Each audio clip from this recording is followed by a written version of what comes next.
Hello， 各位街坊好。咁我係 Panda。咁好多街坊叫我肥仔嘅。咁我係新嘅委員。咁今日同大家講一講呢，就係我哋啲樹啊。咁我哋呢一輯麗晶睇真啲呢，將會由我嚟主持啦。因為我哋嘅之前嘅主持物管姐姐呢排有啲事，佢唔得閒。咁會有我陪伴大家一段時間嘅。咁我陪咗大家其實好長時間嘅啦，因為以前麗晶睇真啲，包括喺498在所有影片呢，基本都係我拍嘅。咁我只不過而家從呢個 camman 從呢個幕後呢，咗去台前，因為我有啲嘢想同大家講嘅，同大家介紹下。咁大家見到我哋呢度喺20座呢，有棵榕樹呢就冧咗，因為呢次華家沙呢實在太勁啊！咁我哋其實一路都籌備緊拍一輯嚟睇真啲呢，係嚟講我哋麗晶嘅樹嘅。咁正好呢次因為打風呢，冧咗太多樹啦，我哋屋苑咁好多都吹斷咗啊，吹甩咗啊，吹到禿咗啊，好嚴重啊！所以我哋借住呢次機會咧，同大家講一講呢啲樹嘅問題。咁我哋今日我哋有啲樹咧，我哋會去回收嘅。咁我哋今日揾咗香港木庫啲人嚟回收我哋一棵白玉蘭樹嘅。咁一陣再同大家慢慢介紹下，係啦。好，我哋依家揾咗我哋利是清潔有限公司嘅大家姐霞姐啊。咁霞姐呢，就帶咗同事喺呢2日清咗我哋好多樹啊。咁真係好多，我問下佢究竟有幾多呢？霞姐？有五斗夾斗，5斗夾車，總共呢就有10車嘢。咁10車嘢仲未清完嘅，仲有嘅，係啊，今日我見你哋都仲清緊嘅喎。係啊，仲有好多都未清得晒啊，譬如20座啊、7座啲仲未搞噶啦，好多都未搞嘅。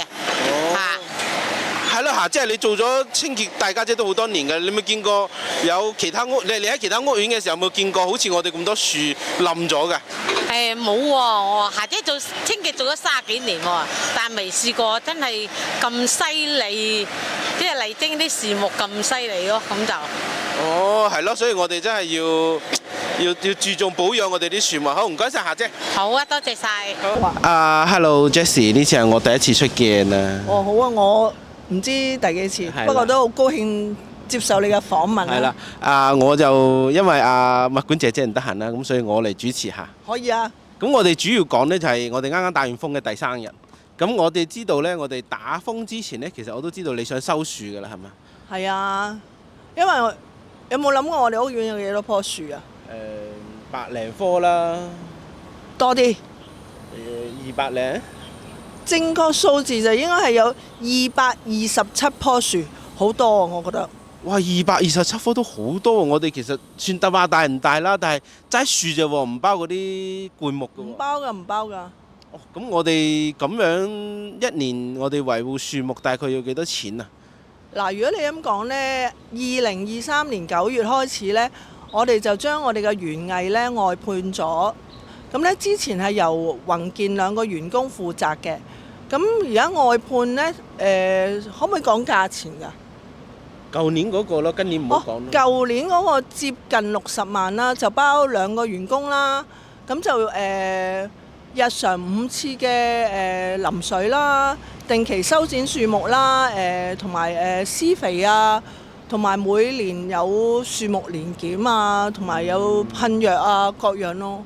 咁都相當嘅價錢嘅有。但我知道60萬都唔夠嘅喎，呢個真係日常，仲有其他嗰啲，譬如收樹啊嗰啲。其實呢，最理想呢就係每一年呢，我哋收一次樹啦。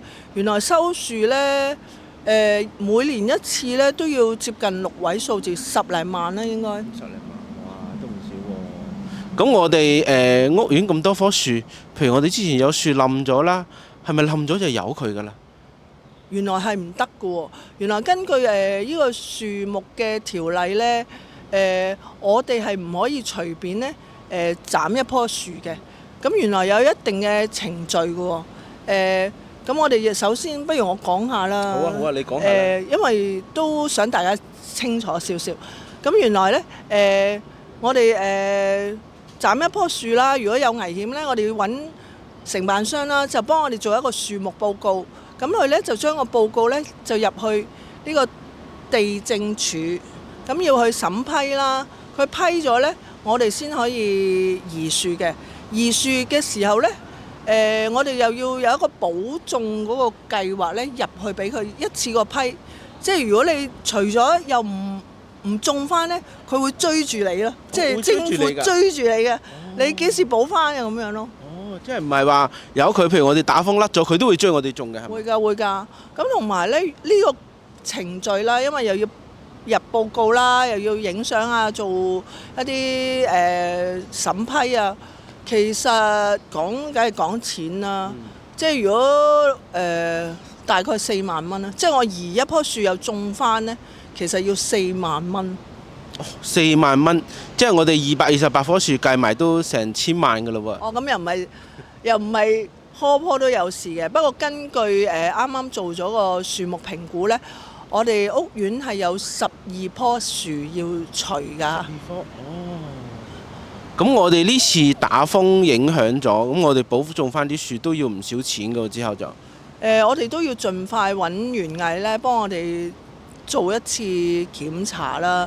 咁咧咁園藝公司咧每個月咧都會俾一個報告我哋嘅。咁我期望佢呢個月嘅報告會話到俾我哋聽，我哋個樹木喺呢次颱風會有啲咩損失咯。咁我哋又要諗下我哋點樣安排我哋個財務啦。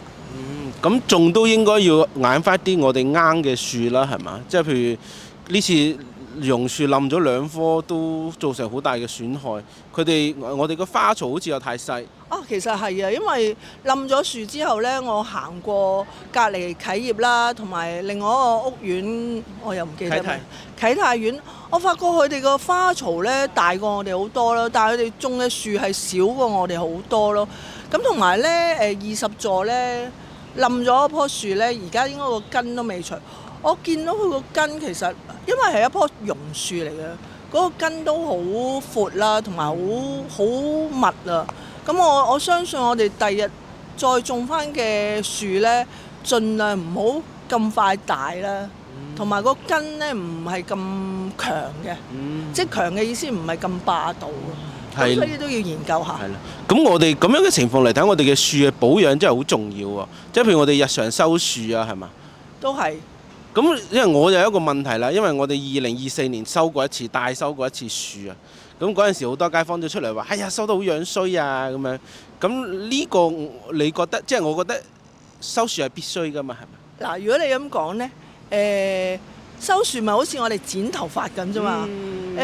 我因為我有街坊俾翻啲相我睇，其實收樹嘅時候可能收到好纖細，但係轉眼間佢哋就收得即係轉眼間就生得好茂密咯。所以其實唔使擔心，佢哋剪嗰啲只不過係葉嚟嘅啫。如果佢哋個根生得好，其實應該唔大影響嘅。係啊，因為呢次好明顯有啲樹咧收過之後咧，睇到佢好纖細，但係其實佢冇事嘅喎。呢次打風，我相信都係，因為可能重啊。係咯。咁啊，我哋繼續啦，因為嚟緊都要新嘅招標啦，係嘛？咁啊，係，我哋應該嚟緊都會另外新嘅合約又係2年咯。咁應該都係揾翻過去啱啱做完嗰間嘅。哦，咁我哋就要繼續關注我哋啲樹啦，因為我哋都要愛惜我哋啲樹咯。其實真係10年樹木係嘛？係啊，因為我哋呢度40年啦。我呢次打風我落嚟有一個最大嘅感受就係啲街坊對樹係好有感情㗎。咁啊，特別係嗰棵玉蘭樹咧，有街坊同我講：哎呀，以前有幾多棵㗎，依家冇咗啦。哎呀，我喺上面睇住佢大㗎，以前好細啦，依家大到好大啦。咁即係你嗰感情就出晒嚟咯，所以我真係好珍惜我哋啲樹。係啊，其實原來有啲街坊咧喺呢度大咧，佢應該仲清楚過我。佢帶我嗱，呢度有呢棵樹，呢度有呢棵樹，咁所以咧其實都係好珍貴嘅。係咯，咁我哋繼續咧，繼續 keep 住我哋保養我哋啲樹咧。今日暫時到呢度先。多謝你。咁啊，華家沙過後咧，我哋吹冧咗好多樹啊，特別係泳池呢一棵玉蘭樹啊，好多街坊咧睇住佢話睇咗40年，咁啊棵樹從細棵長到咁大，又吹冧咗，覺得好心痛。咁我哋咧就揾咗一個香港好愛護樹木嘅一個機構，叫香港木庫啊。咁我哋揾咗佢哋嘅經理阿佩咧嚟同我哋收翻我哋啲玉蘭樹。咁我哋希望呢啲樹咧喺香港咧可以有啲作用啊。係啦，阿佩啊，我想你講下你哋個機構啊，因為我就有啲認識嘅，因為我讀博士嘅時候咧，我為咗去了解嗰個木建築嘅嗰啲架構咧，我學咗木工嘅。咁所以咧，我哋對嗰個機構咧，我哋學嘅時候就有講到你哋嘅。咁我都想你介紹下你哋自己香港木庫先。好啊，你好啊 Panda， 我係阿佩啊。我哋香港木庫就幾年前喺颱風之後就開始成立啦。主要係都係回收翻香港嘅冧落嚟嘅樹啦、颱風打落嚟嘅樹啦，同埋係即係可能每日都會斬落嚟嘅樹都有機會可能會收到嘅咁樣。咁我哋通常用翻啲樹都係用翻去愛嚟做翻啲建築材料啊，或者係家私啊，或者係啲小產品啊咁樣嘅。係咯。咁你哋呢一次你哋喺山竹之後開始興起㗎嘛？咁你哋呢一次即係除我哋屋苑就冧咗好多啊，冧咗10幾車。佢哋今日先同個清潔姐姐講，佢哋冧咗。尋日我哋收咗10幾車嗰啲樹枝啊。咁你哋呢一次多唔多啊？今次我哋暫時慢慢嚟啦，因為通常報俾我哋嘅都會好多，但係我哋人力有限，咁所以就慢慢收咯。即係同埋危急嗰啲就通常都係會消防員斬咗啊，咁跟住就睇下點樣清理啊咁樣。另外我哋可以收到嘅呢，就係即係可能靠一啲發展商或者係好似你哋屋苑咁樣，咁係一啲次要冇咁緊急嘅，咁我哋就可以容許到安排到人手或者去車程咁樣去收呢啲樹咁樣咯。好啊，咁我想問下啦，我哋呢棵玉蘭樹你哋收咗翻去呢，會點樣處理㗎？通常收完啲木之後呢，我哋就會翻去叫做擺喺一個存放區啦，跟住就安排翻睇下會唔會即係有嘢可以做，或者係我哋需要預備啲料材咁樣之後呢，就會篩選翻啲木頭做一個切割啊，咁切到一個size 之後呢，咁我哋就會擺入去一個乾燥窯入面，咁就負責乾燥嘅。咁佢就大約有個零2個禮拜至3個禮拜嘅時間喺入面，因為每一種木種同埋佢抽乾嘅水分嘅都唔同啊，咁所以呢，就時間好難去特定有一個限制咯。咁就所以成日都會有唔同時間，係啦。乾燥完之後，咁我哋就會存放翻喺室內嘅存放區，咁去預備之後嘅出品啊咁樣咯。即係我哋呢棵樹去到你度都會得到個妥善嘅處理啦。係啊，會。咁我想問下啦，咁譬如我哋呢啲樹，咁你哋收咗啲樹翻去，佢多數你哋會用嚟做咩嘅？有啲咩活動，或者可以簡介下到我哋啲居民，可能之後可能去你哋度參加呢？可以啊，可以啊。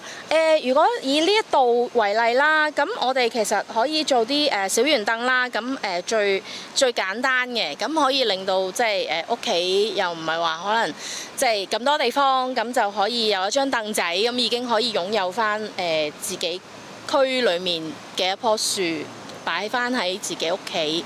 咁即係始終樹都係可能對某個人係有一個情懷喺度嘅。咁係咯，要睇翻佢自己鍾唔鍾意。係咯，即係中意啲乜嘢啦。係啦，或者可能做一啲茶几都有可能嘅。茶几都得嘅。佢呢啲 size 嘅話，茶几都可以嘅。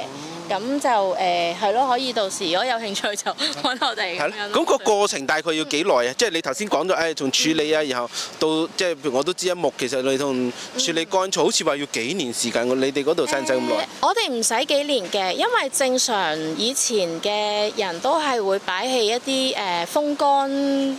即係擺陰涼地方風乾啊，或者係即係有啲就浸水去 keep 啦，有啲就即係擺室內 keep 啦。咁我哋因為香港咁啊市區好繁榮，咁啊即係樣嘢都好急促啦。咁我哋都即係好似用咗微波爐咁樣去即係焗爐，唔好話啦，我哋要再快啲。咁就我哋用嗰個真空窯、乾燥窯咧，咁就係令到佢快啲。